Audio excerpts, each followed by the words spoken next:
Welcome to Fan for Racing Radio. I'm Fan for Racing Sharon, and joining me is Jay Huseman, and we are here for the Iowa preview for the NASCAR Xfinity Series. We already did the ARCA East race that's going to be on Friday night. The Iowa race is going to be on Saturday, and Jay, I bet you've already checked out the entry list. I have, and I know we were just talking about some of the stuff that goes with it, so I'll just go through it all because there's actually a lot to unpack here for the Xfinity Series HyVee Perks 250. Good news, there's 38 teams, drivers and teams. That means that no cars will miss the field. So first it lists some notables. The 07, that's going to be Patrick Emmerling making another start. Ross Chastain is back in the number 9 Junior Motorsports machine. Garrett Smithley is in the number 14. Corey Day is in the number 17 for Hendrick Motorsports. The 19 at Joe Gibbs Racing, that is Justin Bonsignor. The 35, Tyler Tomasi. Mason Massey in the number 45. The number 53 will be Joey Gase. Thomas Annunziata in the number 70. The number 74, Dawson Cram. And then Josh Bilicki in the number 91. But then below that, you got an update. Carson Hocevar is going to be in the number 11 for Colleague Racing as they separated with Josh Williams sometime this morning, I guess, effective immediately.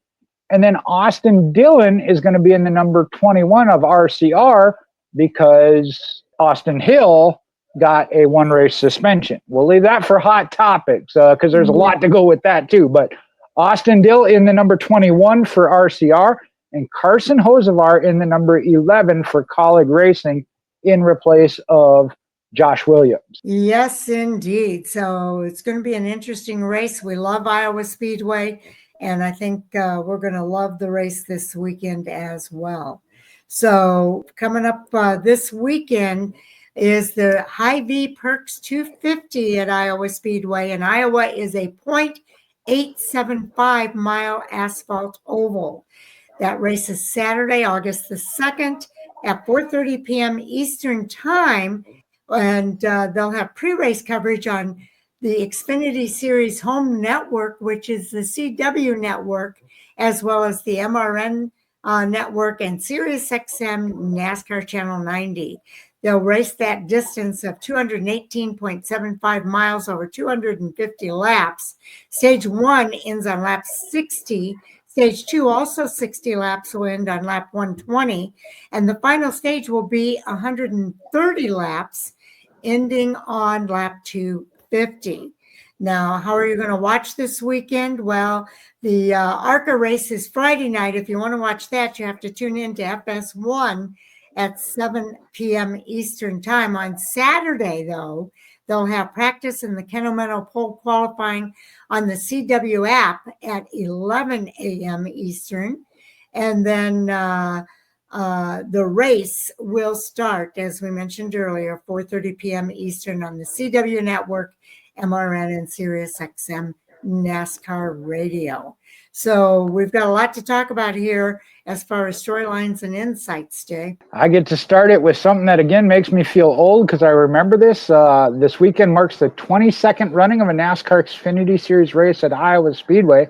The first one going back to 2009 through 2019. Then I believe COVID put a halt there. They came back, though, in 2024 and now here in 2025. Now, Jay talked about this a little bit earlier. Austin Hill was suspended one race for intentionally wrecking Eric Almirola at Indianapolis. If granted a waiver, and he does have to request a waiver, he will remain playoff eligible, but will enter the playoffs with 0 playoff points. So he will not have any playoff points going into the playoffs when they begin. And they may not have to do a whole lot of name change there because it's going to be Austin Dillon that will drive the RCR, Richard Childress Racing, number 21 at Iowa, in place of Austin Hill. So that might be a little way of it. They just say, okay, we're going to leave the name of Austin on it. Okay, now Iowa Speedway will be the third of 5 short track races this season. So we like that short track racing. And ironically, then, neither of the 2 short track winners this season will be racing at Iowa. Austin Hill was one of them, and he's been suspended. And Kyle Larson, the other, is not on the entry list for this weekend. So that'll be fun for the remaining drivers. There are 5 races left in the Xfinity Series regular season, and 5 playoff spots still remain open. There's a total of 12 with 5 open spots. And for about the 3rd or 4th week in a row, cousins Jeb Burton and Harrison Burton battling on the playoff bubble. They're separated now by 10 points at the playoff cut line. Jeb is on the inside while Harrison on the outside. Now, Harrison Burton has been within 16 points of the playoff cutoff after every race this season. His high was plus 16 after Atlanta, and his low was negative 16 after Sonoma. He's right in the middle of that right now. Yeah. And drivers, and that's just 2 drivers. The drivers from 12th to 15th in the Xfinity Series playoff standings are separated by 57 points, which is technically less than 1 race worth of points. And Sheldon Creed gained 67 points to the cut line in the last 4 races. He's now 67 points ahead. So good for him. He's had a good run. As has Taylor Gray. He gained 51 points to the cut line in the last 3 races, and that now puts him 59 points ahead. Ryan Sieg gained 30 points to the cut line in the last 2 races after he lost 68 points in his previous 3. He's now just 20 points out of the playoff spot. So he's put himself in a good position here with 5 to go. He has, and I again, I don't necessarily want to see somebody come out, but I would love to see Sieg go in. He was in the points most of the season, had a really rough stretch there where it talked about him losing 68 points in the previous 3 races. Now, speaking of the last 3 races, Connor Zilisch has won all 3. The first driver to win 3 straight since Noah Gragson won 4 straight in 2022. Can Connor match that? Connor Zilisch can become the 3rd driver in history to win 4 consecutive races. Sam Ard did it in 1983 and Noah Gragson in 2022. Now, with the 3 that he did win, Connor Zilisch became the youngest driver to do so, winning 3 straight in Xfinity Series history. He was 19 years old, no months, and 4 days. The previous youngster to hold that was Austin Cindric. Okay, staying with Connor Zilisch here, he became the youngest driver to win 6 Xfinity Series races at, again, 19 years, 0 months, and 4 days. The previous was Joey Logano, sliced bread. Wow, yeah, knocking off some big names when it comes to that. Now, here's what Sharon, you have talked about this. Connor Zilich's 9 straight top 5 finishes since returning from back injury at Talladega is the longest top 5 streak of the season. Zilisch is the youngest driver with more than 5 straight top 5s. Yeah, that's amazing. I'm really impressed with Connor Zilisch. He's a rookie to top it all off. He leads the Xfinity Series with 5 wins this season and a 10.2 average finish. And he helped build into the legacy of Junior Motorsports as they have now reached that 100 wins at Indianapolis. Only 3 other teams have done so, 100 Xfinity Series races. Joe Gibbs Racing, the king, if you will, at 217. Roush Fenwick Keselowski Racing has 138. And Richard Childress Racing hit 100 earlier this year. And Junior Motorsports had at least 1 car finish inside the top 5 in a record 23 straight races. They've had a phenomenal year this year. And they've also had at least 1 car finish top 2 in 10 straight races. A top 2 finish at Iowa would tie the all-time record. Also, Junior Motorsports won 12 races this season with a series record 6 different drivers. All 6 drivers won in the last 12 races. And JRM has won 7 of the last 8 races this season alone. Ross Chastain is driving the Junior Motorsports number 9 this weekend at Iowa Speedway.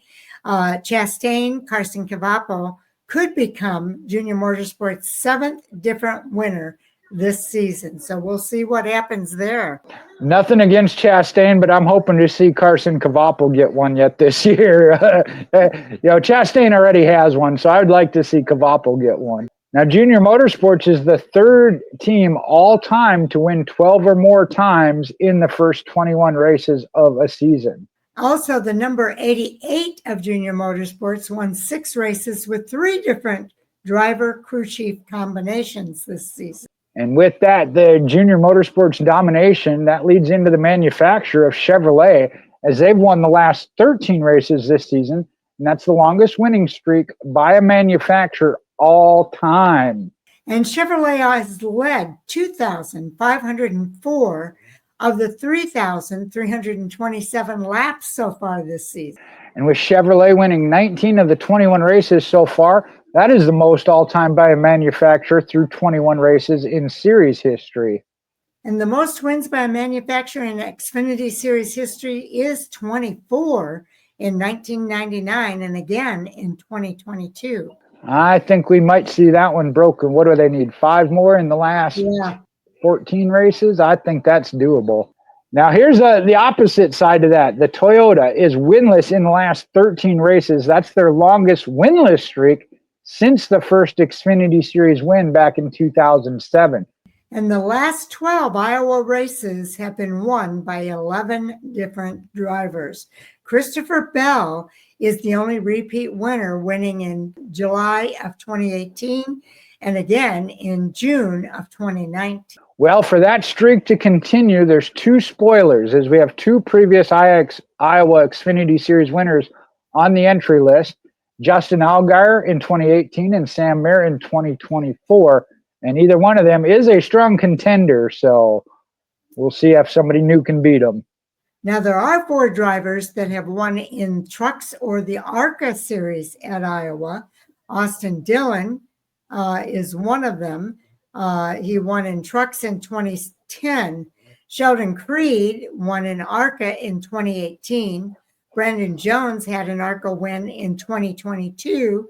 And Connor Zilisch won in the ARCA series in 2024. And we talk about stalwarts of the Xfinity Series. Jeremy Clements has started 20 of the 21 Xfinity Series races at Iowa all time. And Joe Gibbs Racing leads all teams at Iowa with 8 poles, 7 wins, 24 top 5s, 2,114 laps led, and 9 stage wins. So they might break that record of not winning with those guys. Well, and this tells you it's going to be between those 2. Joe Gibbs Racing and Junior Motorsports have won 8 of the last 9 Iowa races. And the last 4 Iowa winners were under the age of 25. Young drivers tend to do very well there. All right, and 18 of the 21 Iowa races were won by drivers starting inside the top 8. And that's kind of an odd. Normally they say top 10, but it's actually inside of the top 8. So you want to start near the front. 11 drivers on the entry list this weekend are making their first Xfinity Series start at Iowa. 5 drivers have never raced at Iowa. And then we're going to talk about another Junior Motorsports driver, Justin Allgaier. He leads all active drivers with 6 short track wins. Again, this is a track less than a mile, so it's a short track. And sitting at 28 career wins, Justin Allgaier is 9th on the all-time wins list and 1 away from tying Matt Kenseth. Ooh, and he could have had that at Indy, huh? Justin Allgaier also leads all drivers with 11 top 5 finishes and 685 laps led here in 2025. Both are his most in a season through 21 races. And continuing with Justin Allgaier, he won the fastest lap award 5 times so far this season. No other driver has any more than 2. So he's just running away with that. Now we know it's a lot about the driver, but also the crew chiefs. We had 5 crew chiefs got their first Xfinity Series win in 2025. Chad Haney did it at Atlanta, Sam McCauley at Darlington, Adam Wall at Bristol, Corey Shea in Mexico City, and then Dale Earnhardt Jr., one and done at Pocono. And 5 of the last 11 Iowa races went into overtime. And 7 out of the 21 on the season have been overtime. Now, there hasn't been an overtime finish in the last 8 races, though. And that's the longest streak without OT since August to October of 2020. I got to say, even for the Xfinity Series, that's a long stretch. 5 races this year have ended with a last lap pass. 7 of the last 11 races this season had a pass for the win in the final 6 laps. So that's pretty cool as well. Now, NASCAR is giving us the rule regarding suspension and loss of playoff points. Just as clarification for everybody, that this is a standing rule. If competition officials grant a waiver for playoff eligibility, in some circumstances, that driver can forfeit any playoff points accumulated in the regular season. Such a driver would start the playoffs with a baseline maximum of 2,000 points in the reset standings. Playoff points would be forfeited if a waiver is granted after a suspension or if a driver chooses to skip a race. Playoff points would not be forfeited in the event of medical absence, missing a race for the birth of a child, or a family emergency, or if age restrictions prevent a driver from racing a full season. So that's kind of interesting because it does say that if they're excused for any of those reasons, then they would not forfeit their playoff points. But that's not going to be the case for Austin Hill. No, and that changed last year after Kyle Larson. They did the deal with Kyle Larson in Indianapolis and Charlotte is when they modified that rule. So, and this is the first we've seen it truly come into play. I know Denny Hamlin missed a race on the Cup Series, but that falls under that missing the race for the birth of a child or family emergency that NASCAR will allow. So, yeah, that's it's going to be interesting. A race suspension is not a reason for granting a waiver. Let's just say. All right. So some clinch scenarios following Indianapolis Motor Speedway. Again, we have 5 races left. So the following 3 drivers have clinched a spot in the 12-driver postseason: Justin Allgaier, Connor Zilisch, and Austin Hill. And we are assuming Austin Hill will request and be granted a waiver. I imagine they'll give him the waiver, but as we covered, will lose those playoff points. And that's because they have multiple victories.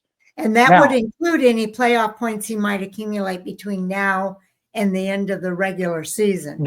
And you're right. It said that very specifically. Any in the regular season, before and up to the playoffs starting. So that was new to me. Caught me a little off guard. Now, following up, again, the 3 that have multiple wins are guaranteed. Austin Hill being a separate case. Clinching on a win. The following drivers clinch on previous wins with a win by Justin Allgaier, Connor Zilisch, Jesse Love, Austin Hill, Brandon Jones, Sammy Smith, or Nicholas Sanchez. Jesse Love would clinch regardless of finish, as he would be locked in with just 1 win then. Brandon Jones as well, and Sammy Smith and Nick Sanchez. The following drivers that would clinch with a win by Daniel Dye. That would only be Jesse Love, but would still need some help based on where Daniel Dye is in the points. Now, if Brennan Poole gets in, it's a clinch with a win by their clinch on wins based on previous wins, and the winner is Brennan Poole. Then Jesse Love would need 29 points. And this will make more sense when we cover the point standings as to where they are and why the amount of points they need. Again, with a win by Josh Williams, then Jesse Love would clinch with 8 points. Brandon Jones would become eligible with some help. But Josh Williams, I don't believe is racing this weekend. I don't think he's racing. I know it won't be with colleagues, and I didn't have to look at the full entry list. They didn't have him in another car, so I'm with you on that. Now, getting down to Jeremy Clements, if he wins, Jesse Love would clinch as long as he has picked up 1 point. Brandon Jones would still need some help. If the win were to come by William Sawalich, and some of us have hope for that, Jesse Love would clinch regardless of finish because he's way down there in points. Brandon Jones would clinch with 39 points. If Matt DiBenedetto wins, Jesse Love is again in a good position. He would clinch regardless of finish. Brandon Jones needing 28 points. I wish they'd tell me where these guys are in points. I can't pull that up at the same time. If Anthony Alfredo wins, Jesse Love, again, regardless of finish, would clinch. Brandon Jones would with 20 points. And now you add Sammy Smith, who would still need a little help. If the winner is Parker Retzlaff, Love would be in, Brandon Jones would be in, Sammy Smith could clinch with 34 points. Nick Sanchez would be eligible but needs some help. Yeah, starting with Daniel Dye, they said they're going down from 18th and down with 18th and down, okay. Daniel Dye, Brendan Poole, Josh Williams, Jeremy Clements, and so on. Okay, so 18th is where they started of that far back. Okay, well, and you're right, because they talked about that. Everybody else was within 59 points, and that was within one race. Okay, right. That makes sense now. So if the winner's Kyle Sieg, Love, and Jones, regardless of finish, Sammy Smith would only need 25. Nick Sanchez would need almost max of 53. If the winner is Blaine Perkins, Jesse Love and Jones still good. Sammy Smith would only need 24. Sanchez, they would then only need 52. If the winner is Ryan Ellis, Love, Jones good.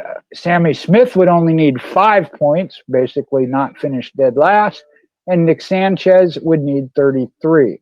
Now, the following drivers that would clinch on their win alone, Jesse Love, Brandon Jones, because that would be their second one, as well as Sammy Smith and Nicholas Sanchez. Sam Mayer would still need help, even if he got his win. And again, that's an absolute far mathematical.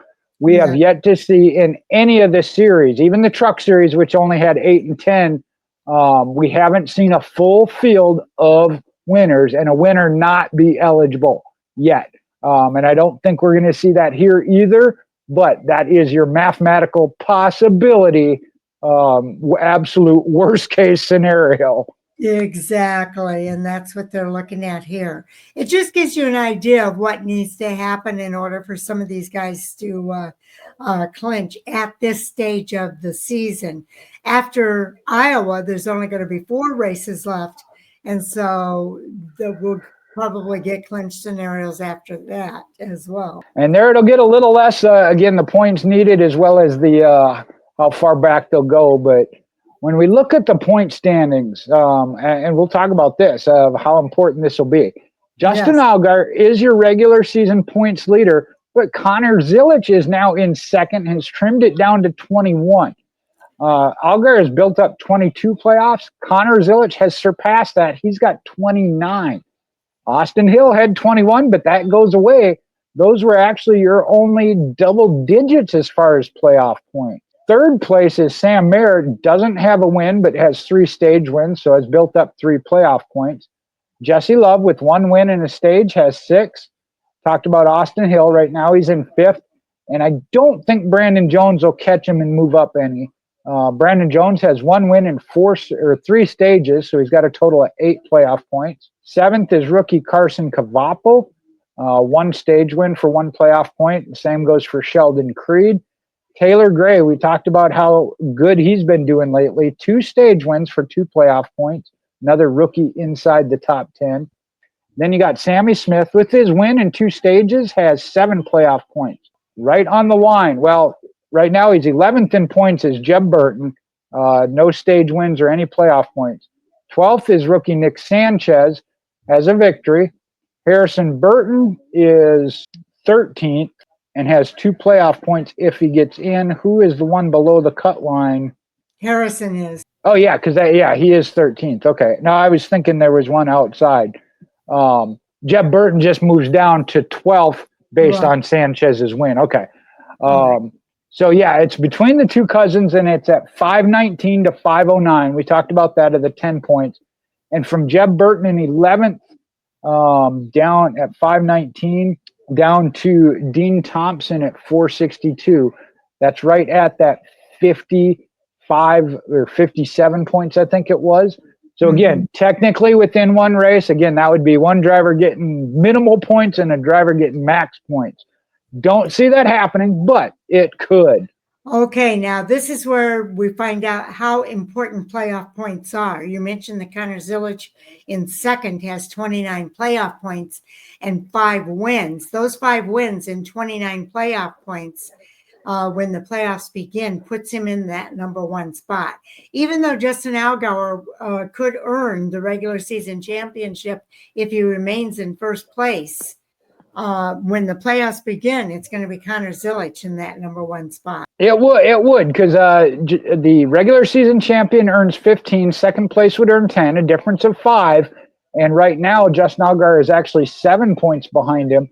And then that reseeding would be based on those few additional points, as well as what they've earned so far. So the other one to look at would be Sammy Smith. He technically would jump up as well because he's got 7 playoff points in the bank, as well as Nick Sanchez. But it will be a little bit of a shuffle up. Sam Mayer, unfortunately, would be the one that right now third in points, without a win, actually guaranteed to drop to at least 7th or 8th. He's going to end up dropping. The 2 that will be behind Connor Zilic are Justin Allgaier and Austin Hill with their 3 wins. But that is subject to change based on those playoff points, because those playoff points are going to change his points altogether.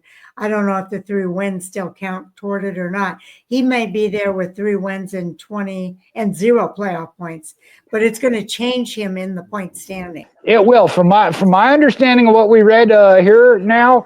Again, if they grant the waiver, and we're making that assumption.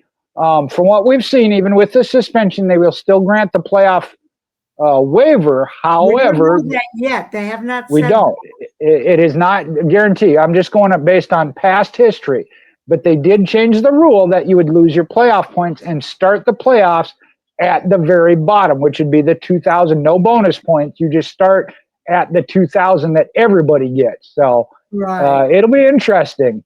So he won't stay in that 3rd spot is what I'm kind of getting at. Absolutely not. So it's really important that we kind of cover some of that so people understand what some of the implications are for the playoffs in the Xfinity series here. So anything else you want to make sure we mention, Jay? Not tonight. I was going to say something, but I'm like, no, we'll get into that Monday. Tune in Monday for Hot Topics.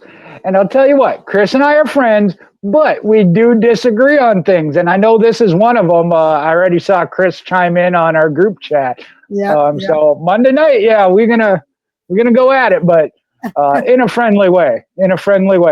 Yes, we have a way of disagreeing and still being friends when we part ways, and sometimes even chuckling about what we're disagreeing about. So do watch for more coming. We still have the Cup Series preview to do. They're also racing at Iowa Speedway, which I think is fantastic. Also on Friday, Taz and I will be getting together and doing the fantasy preview for Iowa Speedway, so that fans will know who to pick for their Cup Series drivers for their fantasy games. So watch for that coming soon. And Jay's already alluded to it. In addition to the reviews on the other side of the weekend, on Monday, we will be doing the Hot Topic Sound Off at 10 p.m. Eastern on Monday night. And with Sal being home, we've been able to do the previews earlier in the day.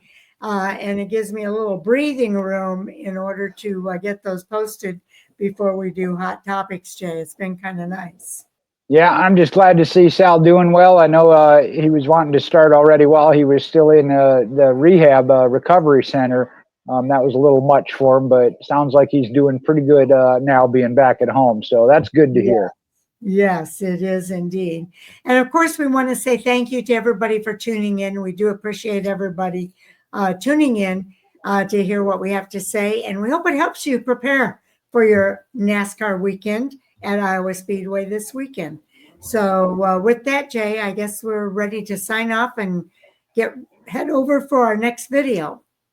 Well, if you're really prepared, you'd have a ticket and packing up the vehicle and headed that way. I don't get to do that this year, unfortunately, but That would be the ultimate prepared, is getting ready to hit the road. Yes, indeed. Well, we'll see everybody in the next video. Take care now.